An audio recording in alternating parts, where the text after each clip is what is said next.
Deep inside the inner palace lived a woman known as the Raven Consort. Despite being a consort by title, the Raven Consort was special. She never provided any sort of nighttime entertainment to the Emperor, and instead kept a low profile, spending her days inside her jet-black palace and rarely emerging from its doors. Some claimed to have seen her, but their reports were inconsistent. For every person who said she was an old woman, there was someone who said she was a young girl. In hushed tones, people speculated that maybe she was immortal, or possibly a fearsome ghost.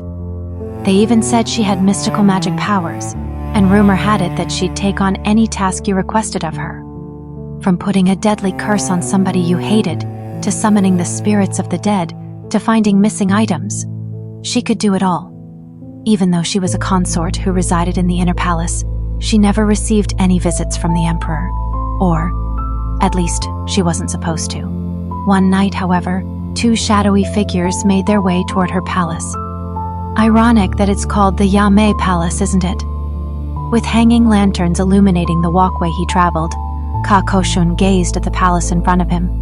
The Yame Palace, meaning the palace that shone brightly at night, had jet-black walls that seemed even darker than the darkness that enveloped it. If the moon were out on this night, it would have lit up its blue, lustrous, glazed roof tiles.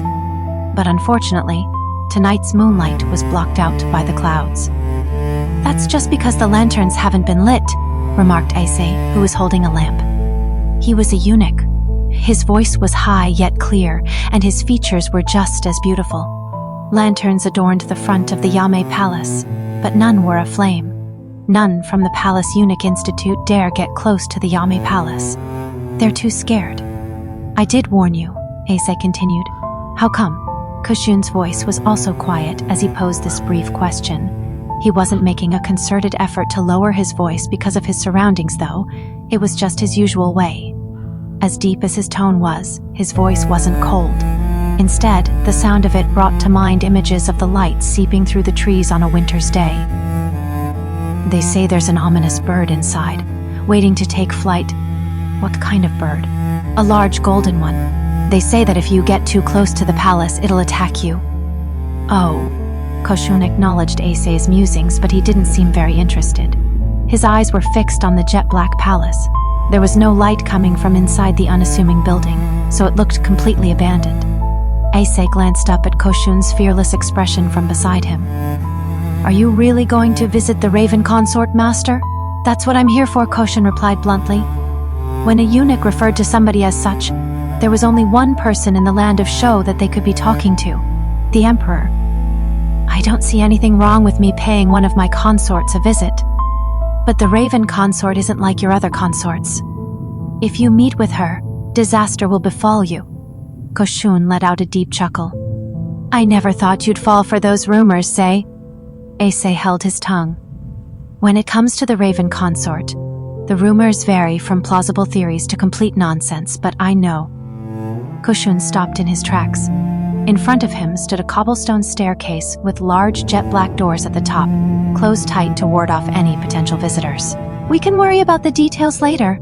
I'll find out whether the Raven Consort is an immortal or a ghost when I see her with my own eyes." He placed his foot onto a cobblestone step. Issei had taken the lead and pushed against the doors, and they opened slightly without making a sound. Surprised, he backed away, but at that same moment, something flew out from the shadowy gap between the doors, accompanied by a piercing screech. Issei dropped his candlestick, plunging their surroundings into darkness. He could still hear the peculiar cry and the sound of flapping wings, but it was so dark that he couldn't make out what the creature was. "Stay back, Master," Issei said, as distinct harsh wing beats and cries echoed through the air. He soon fell quiet, and the only sound that could be heard was the bird feebly flapping its wings. Once Kōshun's eyes adjusted to the darkness, he saw that Issei was holding the large bird by the scruff of its neck. "Ah, chicken?" The creature that was writhing in Issei's grip looked similar to a plump chicken, but its wings glistened faintly in the dark. They looked like they had been drenched in gold dust. "This bird was a hair's breadth away from harming you, Master. Would you like me to wring its neck?" Issei suggested, prepared to strangle the creature. "No, wait," Kōshun replied in an effort to stop him. At that moment, however, "Hey, you lout, let go of Shinshin," a voice called out. The doors opened wide, and that calm voice had come from inside. It sounded like the voice of a sweet young girl, as calm as ripples on water, and it lingered pleasantly in the men's ears. Issei was so distracted by it that he let the chicken get away. The bird flew back inside. Before them was a spacious room with rows of thin silk curtains draped from the ceiling. At the far end, a white hand peeked out from between a gap in the fabric. Before those curtains hung lanterns in the shape of lotus flowers. Each one emitted a small amount of light that poured down on the individual who emerged. For a few moments, Kōshun and Issei were both speechless. The figure illuminated in the faint light was that of a beautiful young girl with a pale face and a slight build. She must have been around 15 or 16 years old. She wore a traditional hairstyle, in which her hair was styled in a bow shape at the back of her head. Her elegant hairdo was adorned with hairpins and intricate golden decorations that were designed to swing as she walked. The two men also noticed peonies embellishing the point where her hair was pinned up, their blossoms as large as the girl's small face. The surprising thing, however, was her clothing. From head to toe, her outfit was as black as coal. Both her robe and the skirt that was worn hiked up over her chest were the same dark color. This outfit, known as a shankun, was made of black satin with a glossy luster. It was embroidered with delicate floral leaf patterns and featured a gorgeous image of a bird carrying a flower woven into the skirt. The shawl wrapped around her shoulders was made from fine black silk, but the way it glistened as dazzlingly as the evening dew suggested that obsidian may have been woven into its threads. It was certainly fitting attire for someone called the Raven Consort. The young girl held the runaway chicken in her arms to stop him from escaping again. Then she looked up at Issei from under her long eyelashes. "This is my precious magic bird. If you kill him, there will be no atonement. You should be more careful." Kōshun noticed that the girl spoke in a very old-fashioned way, and she sounded quite arrogant. "Are you the Raven Consort, Ryu?" The young girl then directed her onyx-like eyes toward Kōshun. "Why have you come to see me with just your attendant by your side? As I'm sure you know, I don't engage in any affairs of the night. You were supposed to receive prior notice of my visit. I have received no such thing. Besides, Shinshin would have driven any messenger away." The young girl put her golden chicken Shinshin down at her feet. The floor was covered with floral patterned rugs. Appalled by the girl's words and attitude, Issei scowled and was about to give her a piece of his mind, but the Emperor held him back. The two men entered the room and stood in front of a small table with a brocade tablecloth on top of it. The area was filled with the smell of incense wafting from an intricate silver container. "I have a favor to ask of you, Raven Consort. Hear me out." Having announced his intentions, Kōshun sat down in a chair. The young girl frowned and made no effort to draw closer. Undeterred, Kōshun put his hand in his pocket, took something out, and placed the item on the table. "I've heard that your role is to undertake any task that is asked of you, whether it be placing a deadly curse, benediction, or finding a lost item. Is this correct?" The girl frowned even more as she glared at the item that Kōshun put on the table. It was a jade earring. Instead of being a pair, it was one singular earring with a large droplet-shaped piece of jade dangling from a gold clasp. "I won't undertake any task, and all requests come at a price." "A price?" There's a saying that goes, "If you curse another, dig 2 graves." If you want to place a deadly curse on someone, then another life must be sacrificed to that end. If it's benediction that you desire, then your material possessions must be offered up. The price of finding lost items is up for negotiation. "And if I simply wanted to know who this earring belongs to?" Kōshun asked, picking up the jade earring. The deep green jade, as bright as fresh water, glowed gently in the subtle radiance of the light. "I decline. I'll come. You could soon solve that mystery yourself. All you would have to do is ask around. Is that beyond your capabilities for some reason? Or do you just have too much time on your hands?" "Whatever the case, I doubt anything good will come of this. I have no intention of getting embroiled in something so petty." "She's smart," thought Kōshun about the young woman in front of him. "People say you are either immortal or a ghost." Kōshun placed the earring down again and stood up. He drew closer to the girl. "But you're a normal girl, aren't you?" he said quietly, taking hold of her hand. It was a warm, human-like hand. The girl tensed up. "I heard that you were found and brought here at a very young age. Now that I think about it, I still haven't asked for your name. What is it?" The girl darted her eyes about. Her voice was nothing more than a quiet whisper. "Jusetsu. Ryu Jusetsu." "That's a nice name," Kōshun replied nonchalantly. Jusetsu glared up the emperor with a hint of redness in her cheeks. Kōshun found himself thinking that she resembled a cat whose fur was standing on end. He looked down at the girl's hand in his. Her arms were pale and slender, but he could see small marks on her skin. They were reddish-brown and shaped like flowers, but they almost resembled burn scars. Jusetsu shook herself free from Kōshun's grip. "Your request doesn't interest me. Now leave." That was a bit harsh, thought the emperor. But at that same moment, Jusetsu took a peony out of her hair. As soon as she placed it in her palm, it dissipated in a wisp of smoke and transformed into a pale red flame. Kōshun wasn't the type to be fazed by much, but this understandably surprised him and caused him to take a step back. When Jusetsu blew air into the flame, a powerful gust hit Kōshun, and he was overcome by a peculiar sense of vertigo. He closed his eyes tight and turned his face away from the wind. Once the emperor steadied his wobbly legs and looked up, he found himself outside with that jet-black doorway standing in front of him. Nobody said a word. Kōshun simply stared at the doors, dumbfounded. "What was going on? You've forgotten something," Jusetsu called out. The doors opened slightly, and the earring came flying out of the gap between them. Kōshun quickly reached out and grabbed it, and the doors slammed shut again with a loud thud. "Looks like we've been locked out." Ase stood by the emperor's side, looking confused. Was that an example of the Raven Consort's mystical abilities? It looks that way. I suppose I upset her though, haven't I? Kōshun put the earring in his breast pocket and took a moment to catch his breath. She may have been called Jusetsu, a name written using the characters for longevity and snow, but her temperament was more reminiscent of fiery summer heat. Kōshun descended the stairs outside the palace and began to go back the way he came. Ase picked up the lamp he dropped from its place on the ground and followed suit. "Who is the Raven Consort?" "She's some sort of shrine maiden, I suppose." "What do you mean?" "She may be descended from the shrine maiden who served the goddess Uranyanyan. There used to be a shrine here, long ago. After that, the previous dynasty built the imperial estate here." Kōshun sounded as if he were reading straight out of the Duo Encyclopedia of History. The emperors held the mystical abilities that the shrine maiden possessed in such high esteem that they wanted to keep them all to themselves. As such, they decided to keep her in the inner palace and bestow her with a special title, the Raven Consort. Or at least, that's what it says in the book.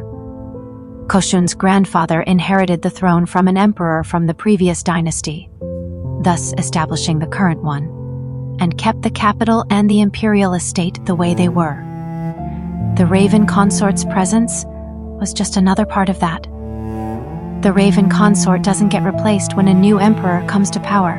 The previous Raven Consort had been there since the previous dynasty, and the current Ryu Raven Consort took on the role 2 years ago, which was before Kōshun ascended to the throne. They say it's that golden chicken that finds the Raven Consort's successor. I'm relieved you didn't strangle it, Say. Your hasty impulses could have got us in a lot of trouble. Ase looked embarrassed. Even so, do you really need to ask a favor from a little girl like that, Master? It seemed like Ase couldn't bear the way Jusetsu spoke to the Emperor as if he were an equal. No, as if she were his superior. No one can order the Raven Consort to do anything. That's what makes her special. Who am I to break a rule that has been in effect for generations? Kōshun hated breaking the rules. He believed that reason was to be respected, and both benevolence and righteousness were to be observed. You take these things far too seriously, Master, Ase grumbled. The corners of Kōshun's mouth turned up slightly. Word has it that the walls of the Yame Palace are painted black because they have been soiled with the blood of those who tried to harm the Raven Consort. Did you know that, Say?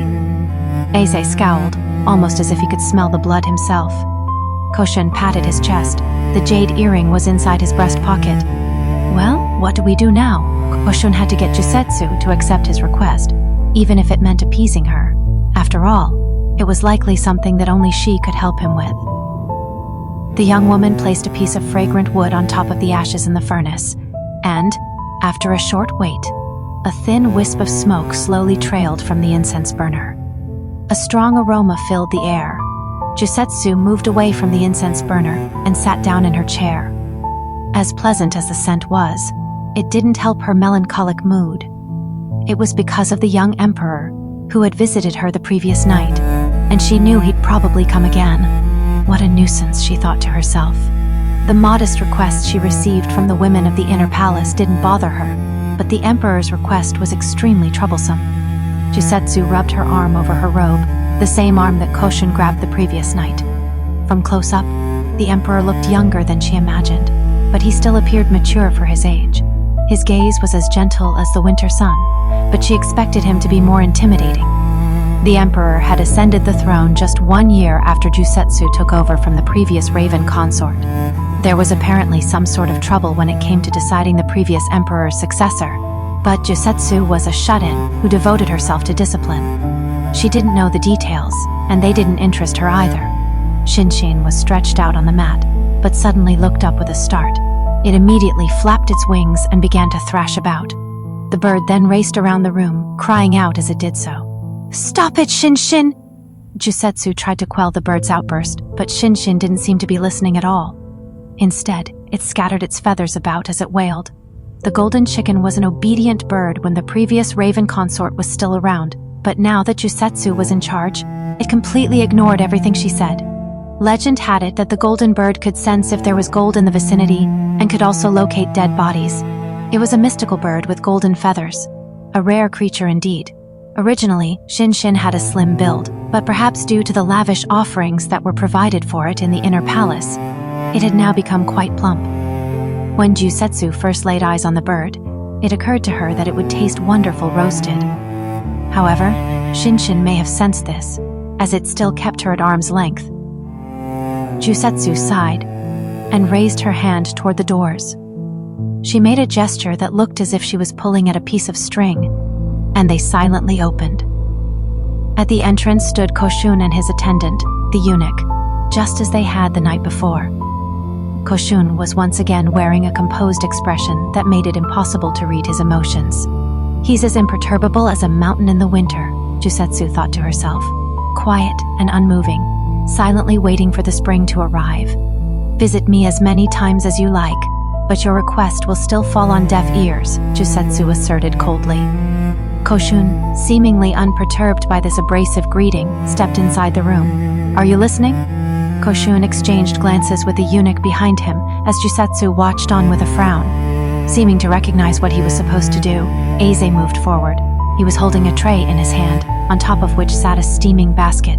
What have you got there? Jusetsu asked. The eunuch silently placed the steaming basket on the table and lifted the lid. At that very moment, steam rose from the food inside. Jusetsu was visibly surprised. The steaming basket contained a number of baozi, plump, white-filled buns. I had the confectioners make them just now. They're fresh and have lotus seed bean paste on the inside. I heard these were your favorite. That was correct. Jusetsu could not take her eyes off them. Kōshun sat down opposite her, put the lid back on the basket, and pulled the tasty treats toward him. Will you hear me out? Jusetsu looked at Kōshun and the steaming basket in turn, then contemplated her options for a short while. She expected them to bring some bait to entice her, but she naively assumed that it would be money or a hair ornament. Things like that didn't interest Jusetsu, but she was obsessed with food. Until coming here at the age of 6, food was hard to come by. Jusetsu swallowed hard, then glared at Kōshun. If you just want me to listen, then I accept, but nothing more. Kōshun gave a slight smile. This was the first time Jusetsu saw something akin to a genuine facial expression come across his face. I found this in the inner palace a few days ago, Kōshun began, taking out the jade earring from the day before. Do you know who may have dropped it? No, Jusetsu replied curtly as she bit into a filled bun. The dough was soft and moist, and the lotus seed bean paste was slightly sweet. Are you sure? I thought you were supposed to know everything. Don't be so stupid. I'm no god. If it were the other way round, it'd be different. I can find an item that someone has dropped just by following their chu, or their energy if you will, but it doesn't work in reverse. Possessions don't emit enough chi to direct me to their owner, and there are too many people here for me to track anyone down in that scenario. I understand. It seemed unlikely that Kōshun really did understand, but he gave a slow nod anyway. In that case, see yourself out. As she stuffed filled buns into her mouth, Jusetsu waved her hand at the Emperor, as if to shoo away a dog. Kōshun, however, didn't get up, and crossed his arms thoughtfully. Then let me change my request. I'm actually in a bit of a quandary over this. A quandary? This revelation wouldn't pique Jusetsu's interest, or at least the Emperor didn't expect it to. You see, this earring seems to be haunted by a ghost. Jusetsu, who was enjoying her filled buns, looked up. What do you mean it seems to be? Did you see one? Just the once. And only vaguely. Kōshun looked at the earring. It was the ghost of a woman dressed in a rukun, a short jacket and skirt. She was wearing one of these earrings, but only on her left ear. Do you know who that was? Jusetsu frowned as she cast a glance at the earring. I may have some knowledge pertaining to this situation, but it's not comprehensive. Still, even if I did know who she was, what would it mean to you? Is finding out the owner of the earring, or the true identity of the ghost, really so important that you had to come all the way out here to ask me about it? I'm just curious. Once something has got my attention, I just can't get it out of my head. That's the kind of person I am. What a liar, Jusetsu thought as she stared at Kōshun's face. He didn't look like the sort of young man who was brimming with curiosity. In fact, he seemed like nothing would interest him. To Jusetsu, he appeared self-composed, to put it nicely. Or, if she was feeling less charitable, he looked as emotionally stunted as a wooden puppet. If you don't know who the owner is, then identifying that ghost for me would suffice. Asking unnecessary questions is only going to make this more troublesome for you. You hate dealing with nuisances, don't you? He was certainly right about that, but having it pointed out to her got on Jusetsu's nerves. She stayed silent, and Kōshun pointed at the steaming basket. It was already empty. Do however much work it takes to repay us for the filled buns. How does that sound? You wouldn't want to be greedy, would you? Being described as such left Jusetsu displeased. You're more unpleasant than I expected you to be. Are you saying I looked like I'd be nice? That's a first for me, Kōshun replied indifferently. Jusetsu furrowed her brow silently. You're cuter than I expected you to be, the Emperor added. The girl's face immediately turned vermilion. She leaped to her feet, which made her chair fall over. Shinshin, who'd been lying by her side, jumped back in a panic. Say, pick that chair back up, Kōshun ordered quietly. The eunuch put the collapsed chair back in place. With her face still flushed red, Jusetsu gave Kōshun a furious scowl and sat back down. Kōshun held out the jade earring to Jusetsu. She continued to glare at him, but she reached out her hand and took it from him. The jade was cool, but she could sense a strange warmth in the deep green color that seemed as if it would suck her in. It gave off the same air as the murmuring of a flowing river, or perhaps being surrounded by the tranquility of a forest. Jusetsu placed the earring in one of her hands, and used the other one to take a peony out of her hair. It was no normal flower. It was the physical embodiment of Jusetsu's gifts. When she placed the peony into her palm, it instantly transformed into a pale red flame. Jusetsu blew on it, causing the flame to flicker. It then turned to smoke and encircled the jade earring. The pale red smoke gradually faded and was replaced by the appearance of a figure in front of the flame. At first it was hard to see, but it soon became clearer. It was the figure of a woman wearing a red rukun, the same traditional outfit that the Emperor previously described. Her hair was tied up in a high knot, but it was disheveled. Next to her downturned face dangled a singular jade earring. One of her sleeves had been torn from her jacket, exposing her pale arm. Jusetsu also spotted some golden marks on the inside of her wrist, 3 round spots, much like Orion's belt. The woman, who'd been looking down at the ground, slowly lifted her head. Ah! The eunuch covered his mouth. The woman's face was purple and swollen, and her eyes looked like they were about to pop out at any moment. She had a silk shawl tied tightly around her thin neck. Her tongue hung loosely out of her gaping mouth, and she clawed at her neck with her fingers. "This is no good. She won't be able to speak if she's like this." Jusetsu stood up and breathed on the woman. She let the smoke disperse, and with that, the figure vanished. The eunuch let out a sigh of palpable relief and wiped the sweat from his pale forehead. Jusetsu sat down and gave the earring back to Kōshun. "If she can't speak to us, I won't be able to find out her name. I advise you to give up."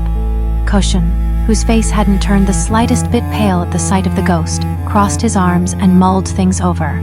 Was that ghost strangled to death? Either that or suicide. I wouldn't know. She was a concubine, wasn't she? It would seem that way.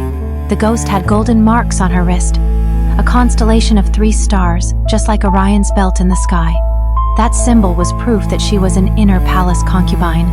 She appeared to have been from the current dynasty as well, as those 3 stars were the emblem of the Ka lineage, the reigning imperial family. That means that Ghost would have been a concubine in the inner palace during my grandfather's reign. Or yours, perhaps. A concubine is yet to pass away in my time as emperor. The word "yet" made Jusetsu feel slightly glum.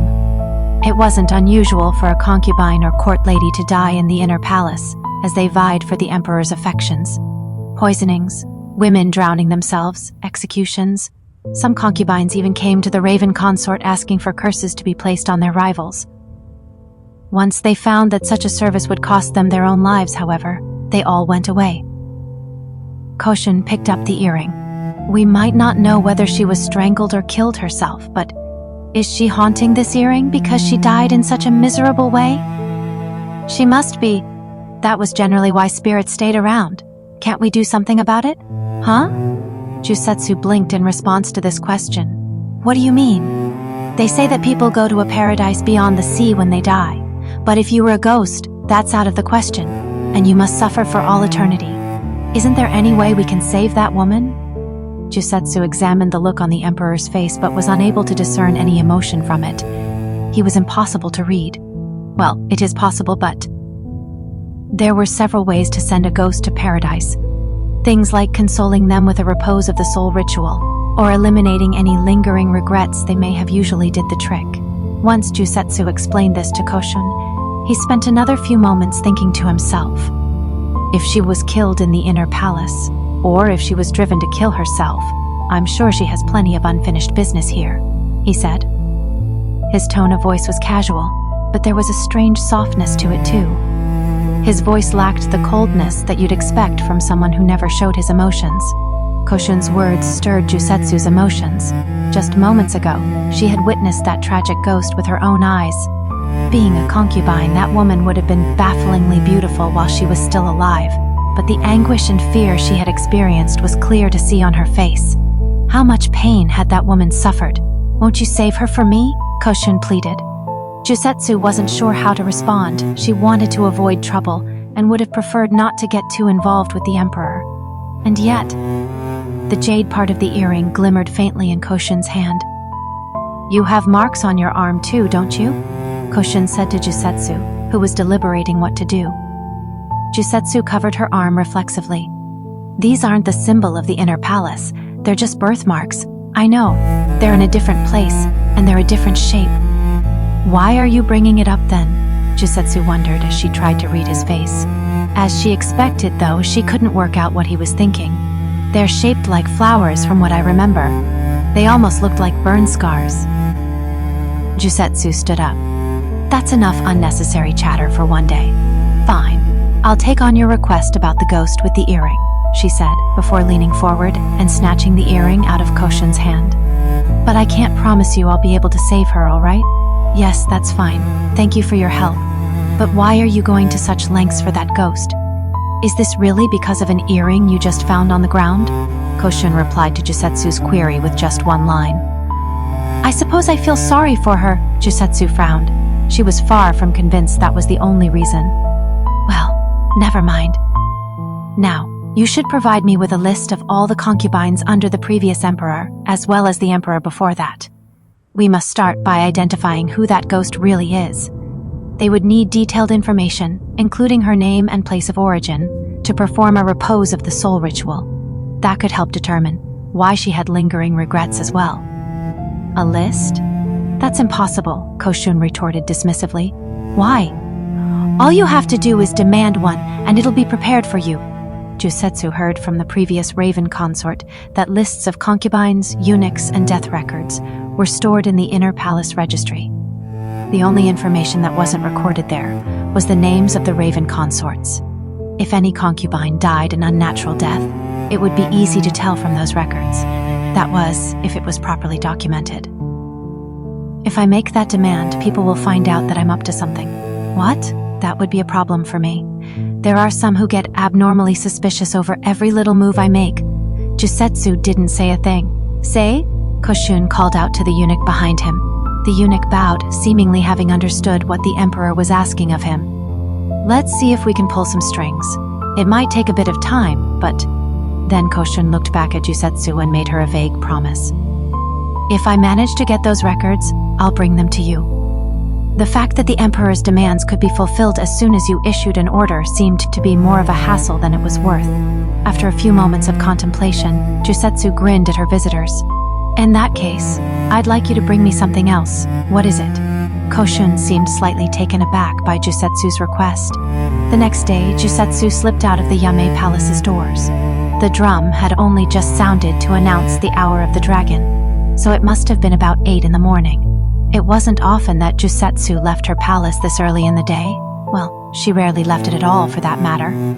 But as early as it was, the palace officials would have already been at work. The clothing that Jusetsu wore as she walked down the passageway was very different from her usual garb.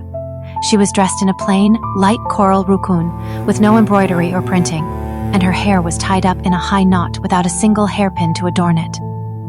This was how the female palace cleaners dressed. This was what Jusetsu had asked Kōshun to fetch for her the previous evening. She figured it would be quicker for her to procure the list of names herself, rather than wait however long it would take for Kōshun to find them. Jusetsu wasn't a very patient person. She'd changed clothes entirely by herself.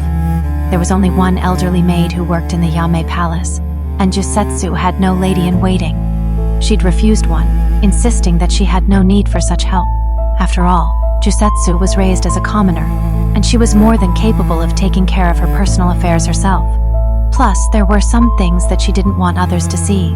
As Jusetsu turned down the hallway, the blue, glazed roof tiles of a palace came into view.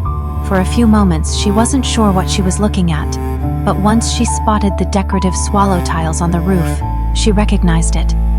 It was the Yame Palace, also known as the Palace of the Flying Swallows.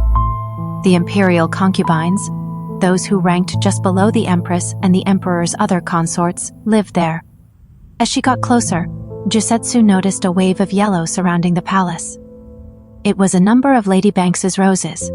They'd constructed trellises outside, and the flowering plants trailed beautifully over it. So, it's that season already, thought Jusetsu, as she spent a few moments entranced by the yellow flowers. She then noticed that she could hear voices chattering nearby. She was at the back of the Yame Palace, where the rear entrance, used by the assistant court ladies and maidservants, to one of the older buildings was located. This building was one of many. Please do this for me. I need it by tomorrow. Tomorrow? That's impossible. It's only a small sewing job. It will only take a minute, won't it? Altering a dress is not an easy task. I have my own work to do too, you know. Jusetsu snuck a peek through the roses, hiding in a spot where the women wouldn't be able to see her.